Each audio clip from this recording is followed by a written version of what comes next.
Alright, to replace the camshaft positioning sensor, we're going to have to get inside of here. So the only way to access that piece back there is to go ahead and remove the wheel first, and then remove this plastic wheel shroud right here. So basically it's attached by several points along right here, here, here, here, here, and here.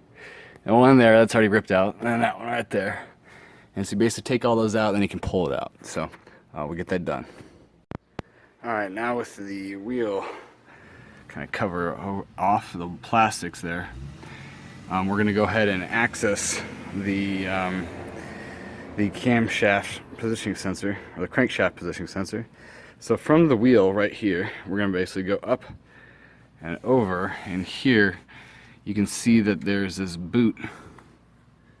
There's a boot that is covering the actual sensor itself. And so you can actually wiggle this boot off. And then behind that boot is the actual sensor itself. And so you can see there's a 10mm bolt. And then back here is the wiring harness for it. So what we're going to do first is we're going to remove that 10mm bolt. And then we're going to need, for that, we're going to need basically a flexible head socket wrench, and then also a little small extension piece for that. And we're going to be using a 3/8 inch drive, so let's do that next. Alright, so right now I have the actual wrench in there. I cut my knuckle there, of course, on this sharp piece right here, basically. But anyways, right now you can see the small extension on there, and I had to use the small extension to back it up off of it a little bit, but I can't be too large or else I'm going to run into this hose that comes down right there. And it has to be flexible so it can kind of fit in there, and that's about the only way you're going to get at it. So if you don't have this specific piece right here, or a different type of flexible head wrench, it's going to be a little bit difficult. I'm sure it can be done, but this way just works for me. So let's go ahead and crank this out of there. Once again, you're in kind of a tight area.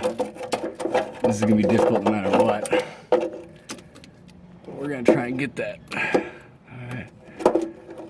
And this is hard too, is using one hand holding a camera. Alright.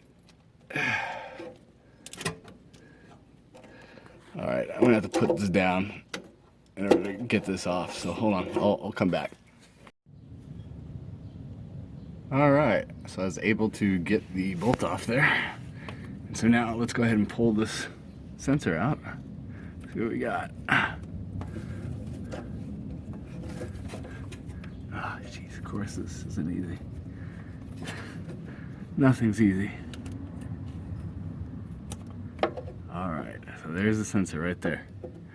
So now what we gotta do is we have to eject it from the actual wiring harness there, and we should be able to get it out. So to see the wiring harness attached to it right there, a piece. So we're gonna push that in, eject this out, and put a new one on.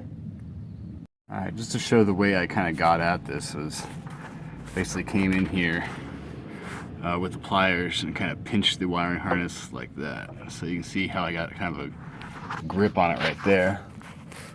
And then with that grip that I have there, I was able to basically just pull down on the sensor and get it out. Alright, to give you a look at the old and the new, it's the old, and this is the new.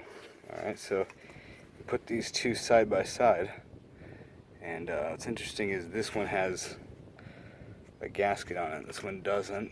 This is the OEM one right here, so it came off of there. And you can see just a little bit of kind of wear on there. There's actually some metal that's stuck on right there. Interesting.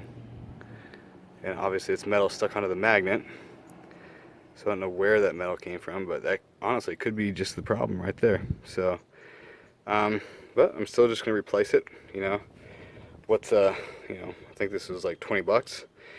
Replace the $20 part and solve the problem. And now that we know that can't be the issue, so let's go ahead and replace it with this. Should be good to go. Alright, so there is the new sensor that's been installed. I went ahead and tightened that bolt up. And so now from here, basically all we gotta do is put this rubber boot back on it. And that just slides into place here. Yeah, everything's difficult. Jeez. Ow. And I have gotten cut about 3 or 4 times, so there we go. This is not easy. So there we go, got the boot back on.